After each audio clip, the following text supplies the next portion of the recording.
As you can probably guess, I have a slight quandary because I can't put forward my arguments and then switch over there and put all the arguments of David Harvey and then switch over here and reply to them.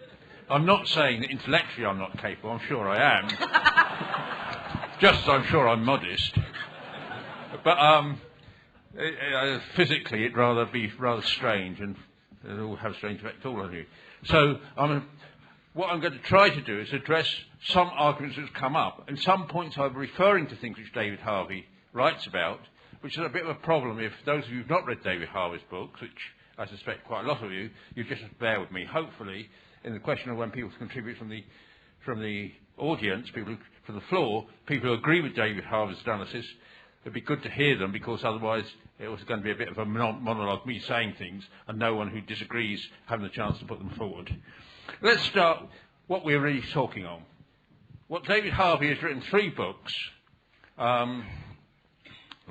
several books, 2 of which I'm going to refer to. The New Imperialism and a short brief history of neoliberalism. He's also written another book, Spaces of Capital. And if you go further back, he's written a book called The Post-Modern Condition. And if you go a long way back, but it's just been reprinted, a quite useful introduction to Marxist ideas called The Limits of Capital. And people who have time should read all of those books, particularly the first one, the first one he wrote, The Limits of Capital, and the last 2, The New Imperialism and A Brief History of Neoliberalism. And a lot of what he says we all have to absolutely agree with, because he writes about a new stage in capitalism, a way in which capitalism treats people today and tries to come to terms with it. It's a stage which is usually referred to as neoliberalism, although here I'm always inclined to think we have to be slightly careful, because neoliberalism is not a term we applied. I mean, by us, I don't mean the mass of people fighting against capitalism applied to the system. It's actually a term which capitalist ideologists applied to their ideology, just as they used to call the period before 1974, for people who are old enough to remember it, fortunately only a minority of us in the audience, they used to call that the Keynesian period of capitalism. They called the period since neoliberalism. Or in continental Europe, using the continental meaning of the word liberalism, rather different to that used in Britain and the United States, they refer to it merely as liberalism. Liberalism could be, if you translate it literally into English, it means free market capitalism. And for me, use of the term has some of the problems with the use of the term free market capitalism. I'll come to that later, because markets under capitalism have rarely been free. They've always, to various degrees, been integrated into, fixed by monopolies or integrated into the state. Now, but what I want to try to do is to squeeze out some of the explanations of how it's emerged and what it means. And I think these questions are very, very, very important. Anyone who went to the last meeting in the Logan Hall with Zizek speaking, at the end of it, it became clear that he's demanding some sort of clear analysis of where the present system is. And it's also clear from the applause he got from people in the room, probably something like about a third of the people in the room agreed with him. They felt that Marxists do not provide a coherent account of what the system is today or where it's going. Now, firstly, we have to say we're faced with a fantastic divide in capitalism. There are people who describe the 20th century in terms of a short 20th century beginning in 1917 and ending in 1989. I think it's more appropriate to make a turning point, not in 1989, but in 1974. Because in 1973 and 1970, until between 1940 and 1973, in terms of the British and North American economies, you had a period of more or less continual economic growth. Economic growth through the Second World War, in the aftermath of the Second World War, in the United States, a brief downturn in the economy in 1947 and 1948, followed by an upturn through the Korean War, all through the 1950s, through the period of the Sputniks, through the period of the Vietnam War, right through until the 1970s. And that was a period in which, if you were brought up in that period, it seemed that capitalism could deliver the goods in terms of improved living standards, improved life expectancy, even in many third world countries, for instance, in places like Brazil or Chile or Argentina, economic growth, industrialization, and so forth. Since the crisis broke out. And for those who experienced the crisis in 1973 and 1974, it was something we'd never seen before. It was something our rulers hadn't seen before. They panicked. They didn't have any idea what was happening to them. And since then, we've been a period of repetitive crises. I say repetitive crises because in the first book I wrote on this, which I did write back in 1982, the book called Explaining the Crisis, I referred to it as a continual crisis. And I think David Harvey refers to it in one of his books as the continual crisis. I think it's a misnomer. I think a continual crisis is a bit like a continual orgasm. It just can't happen. A crisis is something comes to a peak and then falls down and then rises again. And we have been through a succession of crises. 74, 80, 81, 1991, 1997, 2000. And if you wait, don't believe what you may read about the wonders of Gordon Brown or the wonders of what's happening to the American economy, or for that matter the Chinese economy. Another crisis will be coming. That's built into the period in which we are. Something else has characterised this period. Well, the period from 1940 to 1974 was a period where the word reform meant things got better for working class people. In the sense, health reform then meant more money spent on the health service. Not all, occasionally there were attempts to claw back.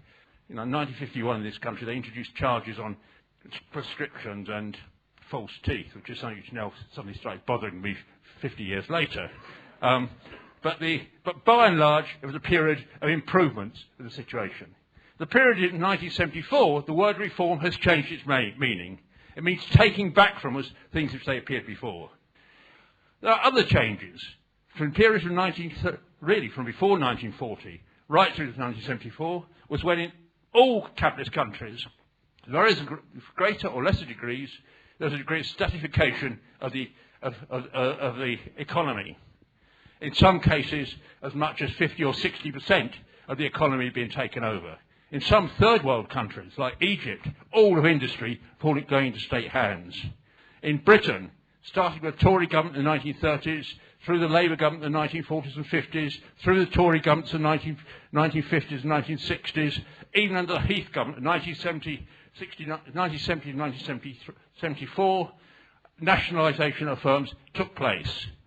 Since 1974, you've seen a counter tendency taking place, a tendency for nationalised firms to be broken up, to bits to be sold off, and so forth. A process which has gone further in Britain than most other countries. Therefore, we're talking about a whole new stage of capitalism. And it's a stage, the term bourgeois economists use for it, liberalism or neoliberalism, in a sense corresponds to their understanding. There was a period in which the state played a role in countering the dynamism of the market. We then move into a period in which the market comes supreme. Now, how are we to understand this? When the great movement against globalisation, what we call the anti-capitalist movement, broke in 1979 in Seattle, a tendency of many of the leaders of that movement was to say, what's involved is a process by which somehow the minds of our rulers have been kidnapped, have been changed from doing things regarded as progressive to doing things regarded as reactionary. I was lucky enough to see a video of the French sociologist Bourdieu, who identified absolutely with the movement. He went to the Lyon railway station in 1975 during the great strikes in France and spoke to the strikers, saying yours is the first strike against globalisation. But in the video, he really said somehow the mindset, the ideology which runs society has been changed. If you read, I went to hear Susan George soon after that. Susan George also played an excellent role in building the movement in France. And again, her notion was capitalism used to have a way of controlling things. That it lost how to do that in 1974, and since things have changed. And you get other people who hold various degrees, as if almost there used to be a benign capitalist state. Somehow, nasty capitalists got control of it in 1974, and things changed. Now, my analysis, and I think David Harvey's analysis, is rather different. David Harvey argues there becomes a crisis of overaccumulation of capital, and that leads capitalists to have to behave in different ways. I don't quite agree with him on that, because to do with my belief that we aren't in a permanent crisis, I don't believe there's a permanent overaccumulation of capital. I don't want to talk about this length. It involves talking about what Marx wrote in Volume 3 of Capital. But essentially, you have a cycle called crisis, and at some point in the cycle there's over-accumulation of capital, and capitalists have to react. What is clear is when you talk in terms of a new period of crises in the plural, in order to try and cope with this, capitalists everywhere then have to begin to find ways of protecting their profits. For me, the central cause of the crisis is something Marx analysed. He called it the tendency of the rate of profit decline. If you look at the empirical figures from about 1970 onwards, right through to 1982, a very, very sharp decline in capitalist profits right across the world. Since 1982, successive attempts by capitalists to recuperate their profits. In order to recuperate their profits, they've had to turn to a whole number of methods which they did not need in the previous period. They have to, I'll go through things which are fairly obvious. And from 1945 right through to 1974 in the United States, workers' wages rose. They rose enormously, so that workers in the United States in 1973 or 74 looked back at their experiences, what they remember the 1930s, or what their parents had told them in the 1930s, and the world seemed completely different. In Britain, from 1948, wages rose continually. In Germany, wages rose continually. In Italy, rose enormously, from Italy having some of the features of a third world country in terms of the way people lived, beginning in the 1950s, to being an advanced industrial country, without question, by the middle of the 1970s. If you look since 1974, and it's most extreme in the case of the United States. In the case of the United States, you find workers' wages fall, real wages fall from 1974 right through until 1997. It's an incredible fall. Then, faced with economic recovery and some recovery of workers' struggles, a limited recovery of workers' struggles in the late 1990s, they rise. Then comes the crisis of the year 2000, and workers' wages falling again. So workers in the United States are worse off now than they were in 1974. Working class families in the United States are about the same level, but that's because more people in the family work today and work longer hours than in 1974. That is an important change in capitalism taking place. You also have to say the things which we take for granted now. You know, I've been involved in so many anti-cuts campaigns or written about them or produced newspapers detailing them, going right through from the 1970s to present. Each stage you're having to fight against the decimation of social services. Things being taken away which gone for good. We used to have wage-related unemployment benefit. That was taken away from us for good. We used to have pensions adjusted to the increase in the rate of wages. That was taken away from us. Gordon Brown, Keynes, it's going to come back, but after a whole number of pensioners are alive now will be dead, so maybe some of us may be old enough to benefit from that. If they don't decide some crisis means they have to take that away from us and poor. Everything has changed in that respect. Something else, the question for us is and then something else has changed, not so much in terms of that, but it affects us, but in terms of the organisation of capitalism. If you look at capitalism from 1940 right through to 1974 in the advanced capitalist countries, things which the bankruptcy of capitalist firms was something hardly known about. Big firms. There's a book on the web if you can read, it's called A History of Bankruptcies. And it says there were no bankruptcies in the United States between 1936 or 37 until 1974, apart from two in 1970. No big bankruptcies. You look over the last 25 years, every crisis, there are big bankruptcies. Now, I think you can explain these in terms, again, going back to Marx's figure, because Marx argues that once capitalism enters a period in which the tendency for the rate of profit to fall, then capitalists attempt to solve that by attacking working class conditions, but there's limits to how far they can get away with. They attempt to do it by attacking welfare services. There's limits to how far they get away with. If they can't do those two things, there's only one other central mechanism for capitalists to get out of the situation. And that is for some capitalists, for a capitalist crisis, and a capitalist crisis for some capitalists to be forced to go bankrupt so that others live off them. In that sense, capitalism is a cannibalistic system. It's a system of the survival of the fittest, in which those capital tools which are allegedly fittest eat up those which are not fittest and provide the means to get out of the crisis. Now that is a picture of the crisis which develops. When you talk about the crisis like that, but you also have to say other features about it. For the system to fully operate, it would have to be a system in which not only do crises take place, but the state did not intervene in any sense to try and stop the crisis occurring. And what you find is a situation under modern capitalism. The giant firms are so enormous that sometimes when they threaten to go bust, the state sees no choice but to intervene to keep them up.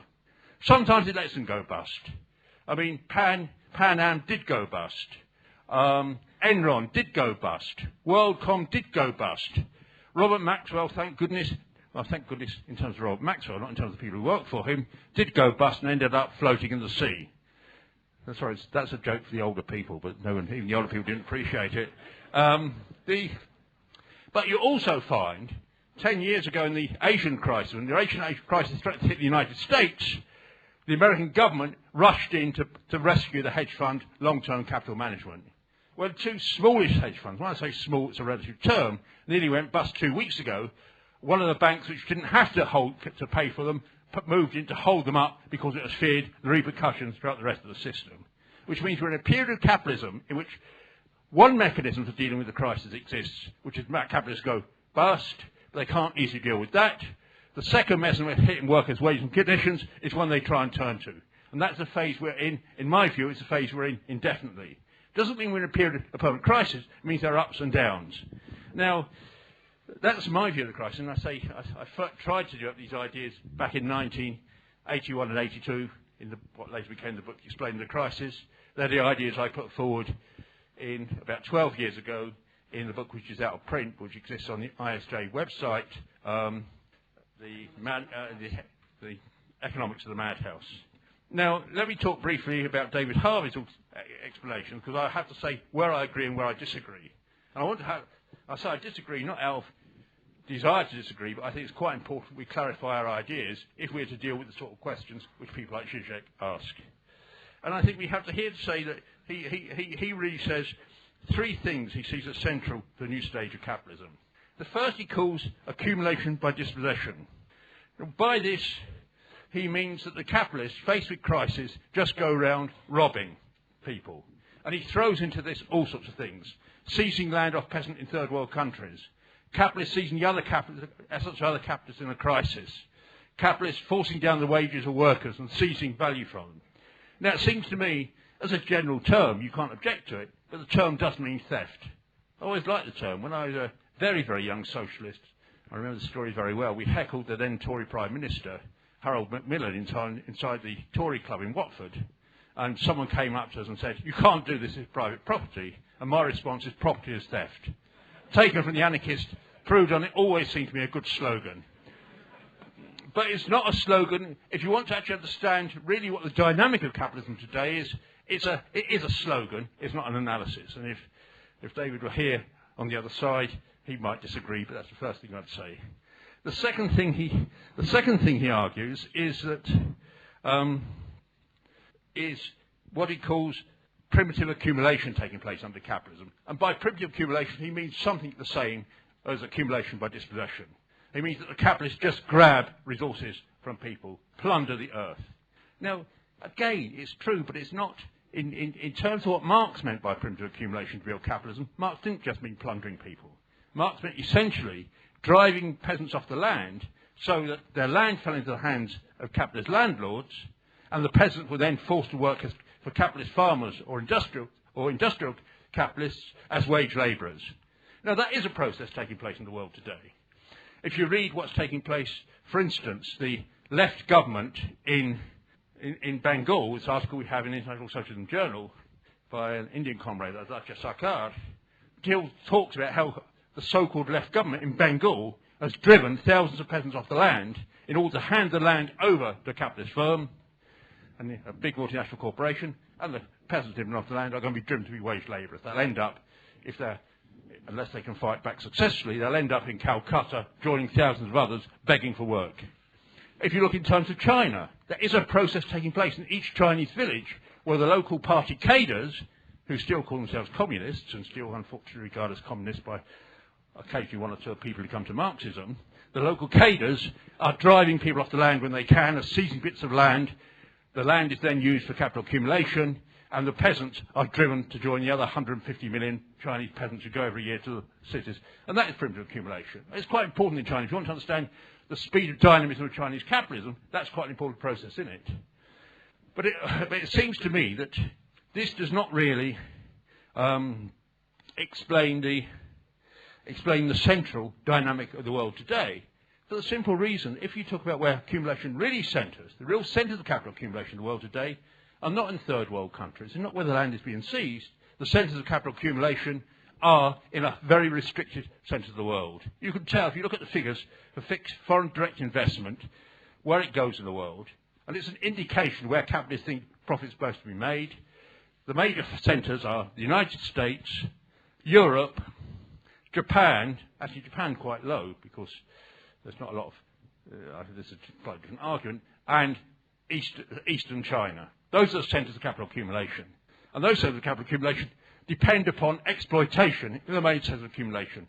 It's not accumulation by dispossession or accumulation or primitive accumulation, which is the driving force of the world economy. It's very, very much the exploitation of workers in already industrialised areas.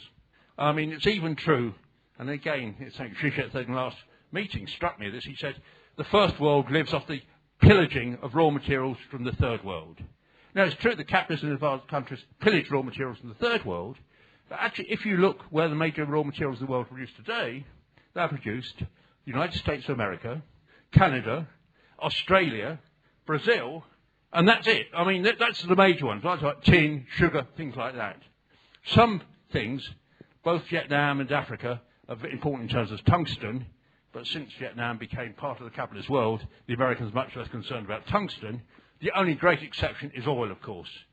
But then, of course, there's a very restricted number of countries which produce oil for the world system. Oil explains, that's very, very central to understand the war in Iraq, but it's not really explained the dynamic of the world system.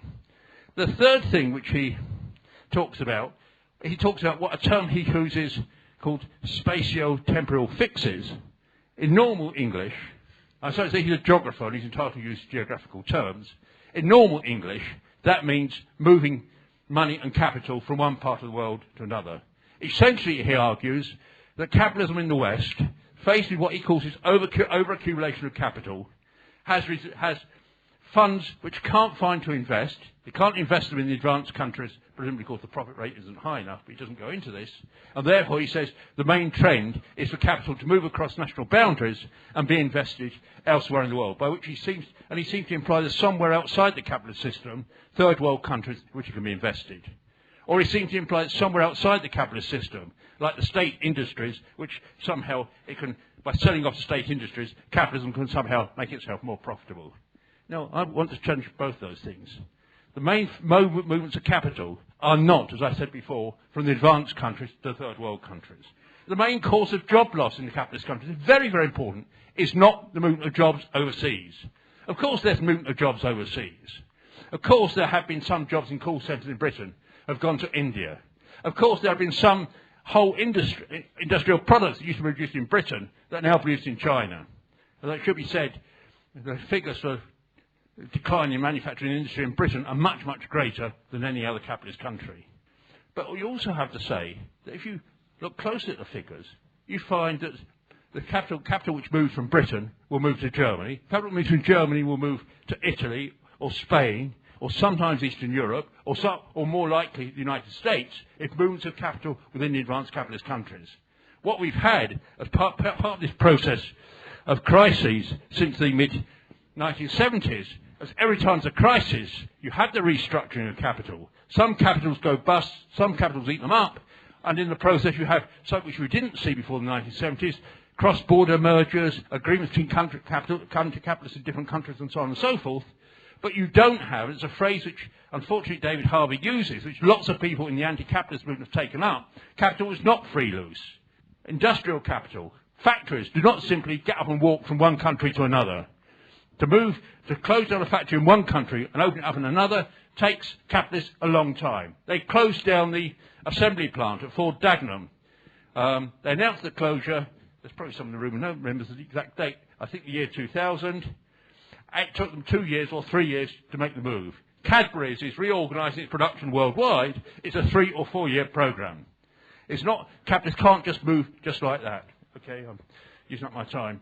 And therefore, on that, I also disagree with David Harvey. What we have to say is we're in a new phase. When we talk about neoliberalism, we're talking about a phase of capitalism in which continually the low levels of profit, in order to try and recuperate their profits, increased competition between capitalists. Increased competition means increased pressure on us.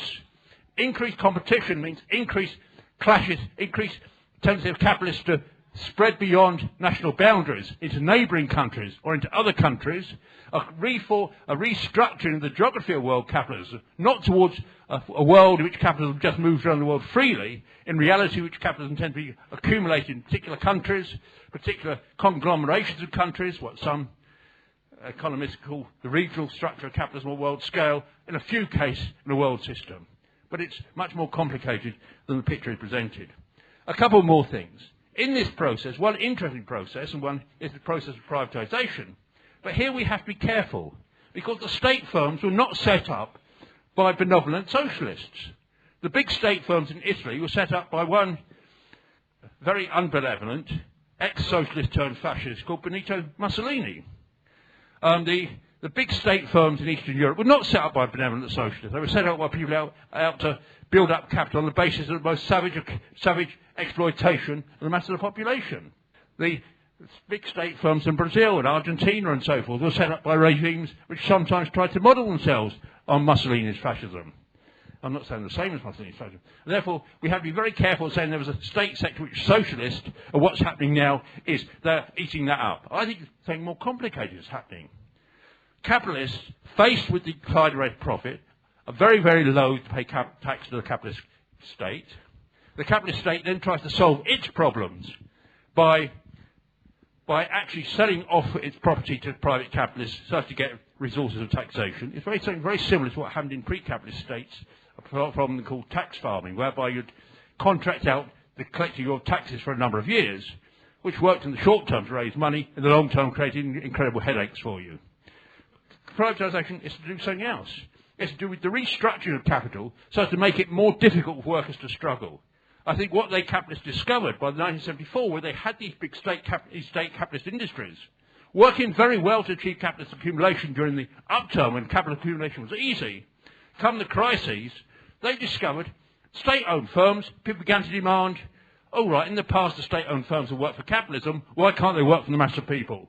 And that situation for the capitalists to break up the state-owned firms, to privatise them, was very convenient.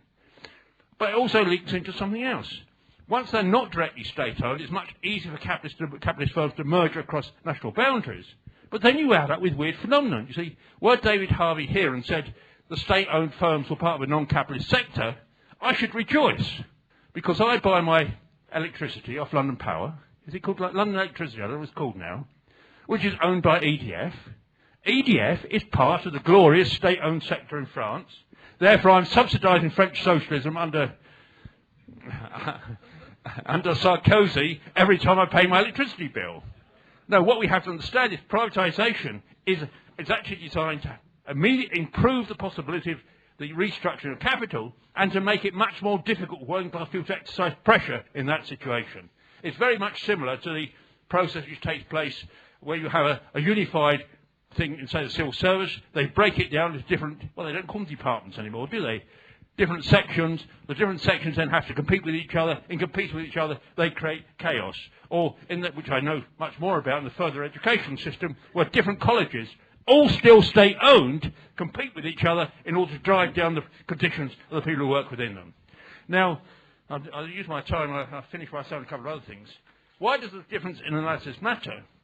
Firstly, really, I think David Harvey makes concessions, particularly in talk of footloose capital and so forth, to the notion that really workers have lost any power in this system, because if capital can move anywhere, workers then can't fight back in any sense. At no point do they have strategic power to deal with capitalism. I think, secondly, his analysis falls down because at the end of the day, because he believed there used to be a sector outside capitalism called the state sector, he believes you can deal with the capitalist crises merely by a fix within capitalism. I mean, it's a very interesting passage in his book on imperialism where he says the United States could turn away from its imperialist trajectory by engaging in a massive redistribution of wealth in its builders and a redirection of capital flows into production and renewal of physical and social structures. This might be one of the only ways to protect capitalism internally from its self-destructive and crisis-prone tendencies. A new deal is the very minimum. He's actually saying at the end of his analysis that somehow what we face is not a crisis of the system, but a crisis of one form of the system. And this goes back to, I think, the misuse of the very terminology of neoliberalism. Sometimes people speak of neoliberalism is an optional feature of capitalism today. Neoliberalism is not. It's an ideological term used by the other side in order to justify the period of capitalism which we have to pay every time they restructure their system. We have to pay every time they determine to hit down our wages, to attack our welfare benefits, and so on and so forth. And it's not a phase of the system you can escape by reforms within the system. We welcome people who want to fight against the anti-reforms and fight for improved life within the system. We do not believe they can be successful unless they fight against the system as such.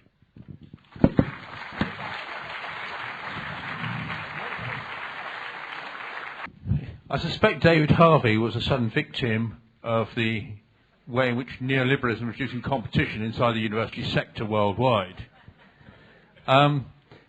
Take up a few of the points. You see, firstly, the point about the role of the upturn in the 1970s. This is quite important in terms of analysis of how the crisis in the 1970s started. There used to be an argument that the crisis was caused because workers increased their wages, and this is what damaged profits. The argument fell apart because, particularly in the United States, when wages started falling, profits did not immediately respond. There was some other factor behind. Looking further, you find the decline in profits begins about the late 1960s, the early 1970s. And I think what happens is you have to begin a decline in profits. Managers begin to put their foot down, just as the working class, generally, in many countries, has developed a degree of confidence after 20 or 25 years of economic boom. And therefore you have this big upsurge in workers' struggles. And then the real crisis hits in 1974 in terms of the capitalist crisis produced by much more long-term trends. And faced with that, in some countries, the capitalists panic. There's no doubt in Britain the capitalists panicked terribly. In Italy, the capitalists panicked terribly. In Spain, the capitalists panicked enough to ditch fascism and use initially a Christian Democrat government, a conservative government, and then a social democrat government to push through the changes, the attacks they need upon workers. It was a complex process. If you like, that provided an added ideological zest to the need to change. I mean, remember, the capitalists then didn't use the word neoliberalism. The first word they used in Britain was monetarism.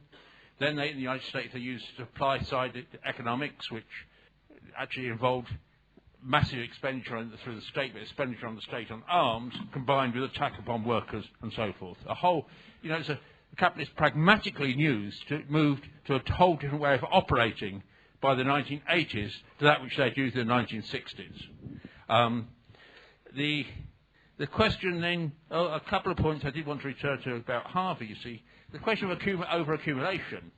I thought the speaker described Harvey's ideas in the limits of capital, described them quite well, except I don't like the term over-accumulation only occurs when you have a falling rate of profit over a period of time, and then the capitalist cannot get sufficient profit on new investment, and then there's, as Marx put it, there's too much capital for the surplus value needed to provide new investment.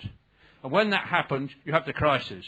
But if the crisis works out in a classic capitalist form, then the crisis should wipe out enough capital for the new cycle of accumulation to start. I don't have time to go into this, but a man called Mike Kidron, who died a couple of years ago, was a member of the International Socialists in the 1960s and 1970s, developed these ideas and said, if you go through a whole period in which for various reasons capitalism does not experience crises, then you have a long-term build-up of pressures inside the system which aren't easily resolved. If capitalists then face a situation faced with crisis, the size of the units of capital is so great they can't afford the crisis to be effective. It means then you are faced with a period in which the rate of profit is not easily recovered. Nevertheless, there was some recovery of the rate of profit after 1982, and after each crisis we've had since the crisis of the 1980s, you have had a short period, I say short period, 4 or 5 years, of quite sharp economic growth in one part of the world or another. There was sharp economic growth in Japan in the 1980s. There was sharp economic growth in the United States in the 1990s. You can't deny this. You know, the figures are there, and if you go to the United States, you can see the factories which were built, and so on and so forth. Then you have the crisis of 2000. You have a different pattern emerging. I don't have time to go into this. I also want to repeat, you see, why I think there's a I want to repeat another one. David Harvey's talk about the way he uses the question of accumulation by dispossession is it creates a danger that you believe that the main factor driving capitalism forward is the exploitation of the third world, and that therefore workers in advanced countries somehow aren't central to it. He himself uses the unfortunate phrase, he refers to the labour movements in the advanced capitalist countries as acting like labour aristocrats to preserve their privileges. Now actually, you know, the way I'd put it the other way around, I'd say the centre of exploitation is where capitalism has already built industry. Often it's built industry in the past by exploiting and pillaging the third world, and destroying industry in the third world. But having done that, for whole chunks of the third world for capitalism are like a lemon that's been squeezed dry. There's not a lot of content there. That doesn't mean the capitalists don't try and grab what they can. I think they had their general slogan is the Tesco slogan, every little helps. And it doesn't matter how poor people in Africa are, if you can grab a bit more from them, it's all the better for capitalism and the world system. But unfortunately, for people in Africa, I say unfortunately, because people in Africa suffer from all the crimes of capitalism without the one thing capitalism gives, which substantial industry in which have the capacity to fight back and exercise real pressures upon the system. In Africa as a whole, of course, there are exceptions. There are places where people can fight back. People fight back in Nigeria, in South Africa, and so forth. But we have to have some grasp of that. A few more points. You see, the privatisation. You see, I think it's quite interesting looking at. You see, it's a mistake to believe the NHS never existed to make profit. The NHS was set up because of two forces coming together. One was the force of workers demanding decent care. But another force was a realisation by capitalists that if you destroy the lives of working class people, you don't have anyone to exploit. And it's built into the health service even today. If you break a finger, you will get first-class help, first-class attention, so you're fit to go to work. Not the next day. I broke the three fingers. I had a motorbike accident about 30 years ago. I broke three fingers, and they repaired them beautifully. And I don't believe if I'd been the richest millionaire in the world, they would have done better in repairing them. On the other hand, I know that if I'm 64, if I get some long-term Alzheimer's disease or something in 10 years' time, or the capitalists will just leave me. They won't want to pay. They won't want the health service to pay the drugs for me. The health service will treat me terribly, and so on and so forth. It's always had that thing built into it, and you have to understand the health service. From a Marxist point of view, the health service exists for capitalism, as sees it, to repair labour power and get labour power back to being exploited. And therefore, it's interesting you read the papers today. What's been a discussion taking place in the Financial Times recently. What should North America do with its health service? They can't afford the privatised health service. Should they use the French model, or should they move to the British model? Can they somehow move to a socialised model so that they take particularly they're worried about the way in which workers in somewhere like General Motors have been able to force the company to pay for the health care. They want somehow other system, and therefore what we have to say is capitalism in crisis. The system as a whole, the main concern is held there void, dealing with the pressures from below to spend more on health. And it's interesting, Gordon Brown, I wrote about this in International Socialism Journal, it's Gordon Brown, 4 years ago, not 4 years ago, 1991 election, 2001 election, sorry, I keep confusing my decades, 2001 election, after it, Gordon Brown increased expenditure on the health service, quite substantially. But he did two other things. In order to try and get the maximum health increase in expenditure, he combined what you might call a positive reform with negative reforms, aimed to put much more pressure on people inside the health service, people competing for their own jobs, and so on and so forth. And then in order to placate some sections of the capitalist class, he did privatisation at the edge of the health service. But they're not privatising the health service as a whole, because to do so would be much more inefficient from a capitalist point of view than in the United States. They're niggling around the edges. What really matters is they're continually trying to make workers in the health service work harder and to lower down the level of services they provide, particularly to workers they don't regard as productive of profit. This is the central thing, and it's quite important to understand that. Oh, God, I've only got 3 minutes left. The crises, I didn't talk about whether we're going to have a crisis in a year or 2 years' time. partly because I think you can never predict when a capitalist crisis will break out. There are too many factors involved, but also because I'm convinced there will be a crisis. But I seem to have spent a lot of time in the 1980s and 1990s when all the newspapers were going on about how wonderful capitalism and so on and so forth, writing articles proving the crisis would come. And to be honest, it's a bit of the labour of Sisyphus. It's going to come. Why not wait? Particularly since the article I wrote on the crisis in the 1990s, I think the crisis had already broken by the time the article I wrote appeared in print. There will be a crisis. But much more important for us is to understand the long-term dynamics of the system, what the system is doing to people. In fact, the system does not offer anything in the way of real hope for working people, let alone for people, the poor in the growing cities of the third world. Someone asked me about private equity. I gave also, the speaker spoke from the floor about when a period in which more and more speculation takes place. Private equity schemes, if you go back, there's a book, and I think there's a film of it, called Barbarians at the Gate, about the monstrous takeover in the 1980s, a whole spasm of little tiny firms taking over huge firms by borrowing vast amounts of money of finance, and then trying to pay back that money by squeezing the workers into those firms, selling off assets and so on. That's what we face today. The fact it's taking place shows that whole sections of capitalists feel they're not in a stage in which you make money anymore by investing in further production. They begin to feel you grab what you can before the thing goes down. That's the general feeling.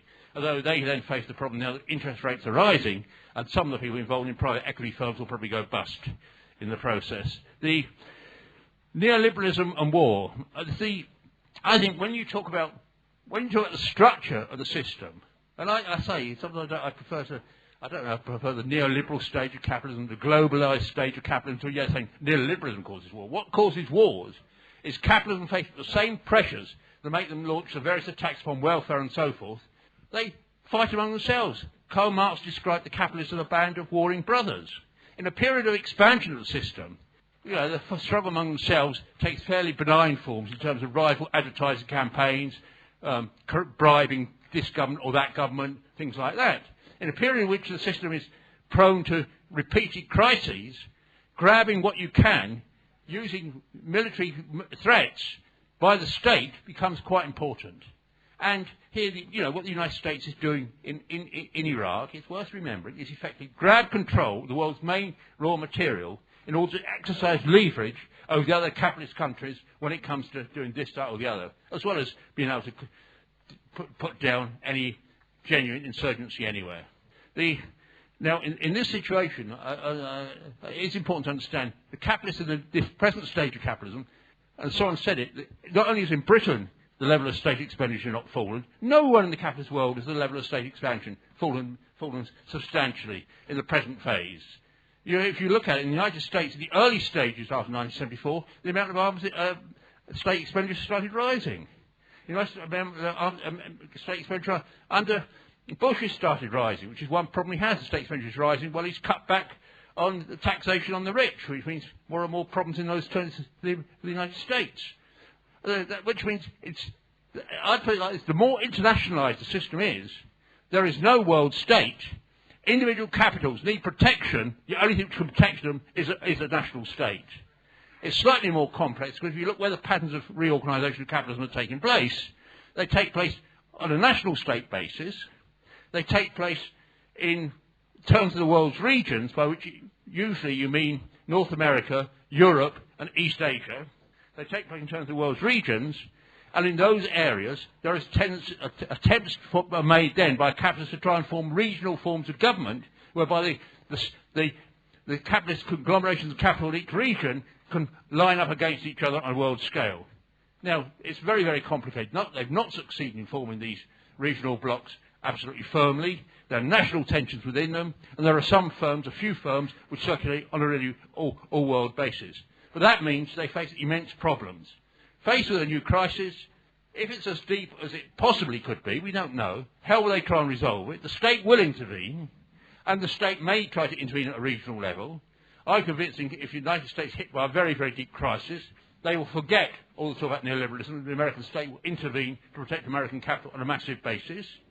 We'll have to see. I mean, people forget that in the Japanese crisis of the 1990s, at one stage, The Economist magazine, the most blatant free market magazine there is, urged the Japanese government to nationalise the 10 top banks in order to deal with the crisis. Therefore, we'll deal, and what it means is the economic crisis will translate itself into political terms. A last thing, since I've told somewhat finally, the last question is, is neoliberalism in crisis in its alternative neoliberalism? Well, firstly, let's repeat, neoliberalism has always involved state intervention, even state intervention to push through neoliberal programs. But it's also not true that the state doesn't automatically moves out of intervention in place. At the moment, neoconservatism, in some ways, is not the same as neoliberalism. Neoconservatism means you put much more stress upon the state to solve your problems than in neoliberal theory. What's developing at the moment in Latin America, since the big crisis of the late 1990s and first begin of the 2000s, is a phase which is sometimes called neodevelopmentism, neodevelopmentism, which involves using Keynesian elements in the thing, the role of the state intervening in the economy, combined with all the attacks upon workers, upon welfare and so forth we associate with neoliberalism. And if it moves into a deep, deep crisis, you will have the state moving in. But you'll also have the continuation of the attacks and increase in the attacks. That's why it's quite important not to accept the language which used to be used, certainly in some of the movement around globalisation, saying the main demand has to be more state intervention. The state will intervene, but the state will intervene on the side of capital, and we have prepared to fight it when it does so and not fall into those illusions.